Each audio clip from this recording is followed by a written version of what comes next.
कहते हैं आषाढ़ शुक्ल एकादशी से लेकर कार्तिक शुक्ल एकादशी तक भगवान विष्णु क्षीर सागर में योग निद्रा में रहते हैं। इन 4 महीनों को चातुर्मास कहा जाता है। इस दौरान विवाह, गृह प्रवेश, नए संस्कार, बड़े उत्सव सब कुछ वर्जित रहता है। लेकिन जब विष्णु जी आज के दिन जागते हैं तब सारी सृष्टि में शुभ कार्यों का द्वार खुल जाता है। इसलिए इस एकादशी को प्रबोधनी एकादशी या देवोत्थान एकादशी कहा गया है। हरे कृष्णा। 4 महीने तक जब भगवान विष्णु योग निद्रा में सो जाते हैं, संसार में जैसे समय थम सा जाता है। ना कोई विवाह होता है, ना कोई शुभ कार्य। लेकिन जब वो जागते हैं तब धरती फिर से हरियाली ओढ़ लेती है। भक्तों के जीवन में फिर से आशा खिल उठती है और यही दिन कहलाता है देवोत्थान एकादशी। आज की इस कहानी में हम जानेंगे इस एकादशी की तिथि और मुहूर्त के बारे में। क्या है महत्व, पूजा विधि, कथा और लाभ, और इस दिन के कुछ वर्जनाएं भी है, उसे भी हम जान लेंगे।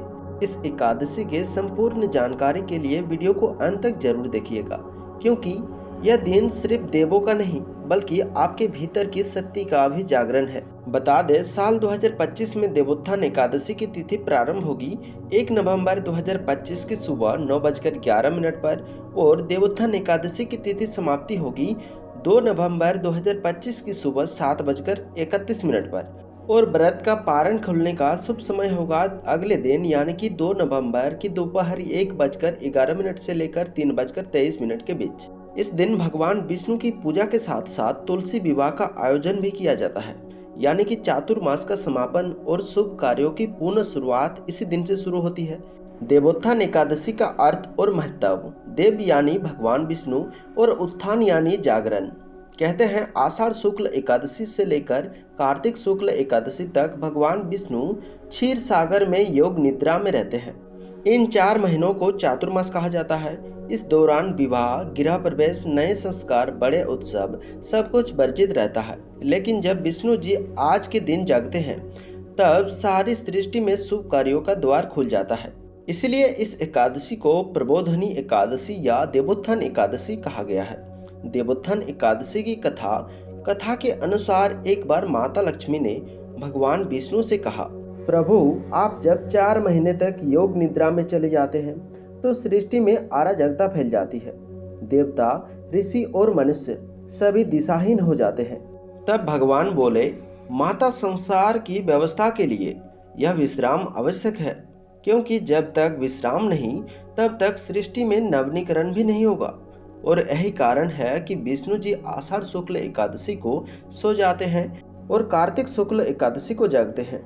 इस दिन प्रातः काल भक्त घंटा शंख बजाकर उठो नारायण जागो गोविंद का आवाहन करते हैं। कहा जाता है जो भक्त इस दिन विष्णु जी को जगाता है उसे जन्मों जन्मांतरों का पुण्य मिलता है।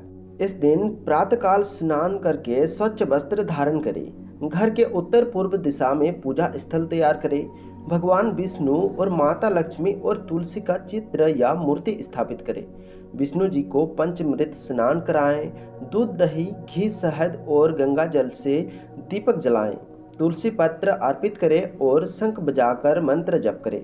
मंत्र कुछ यूं है, ओम नमो भगवते वासुदेवाय।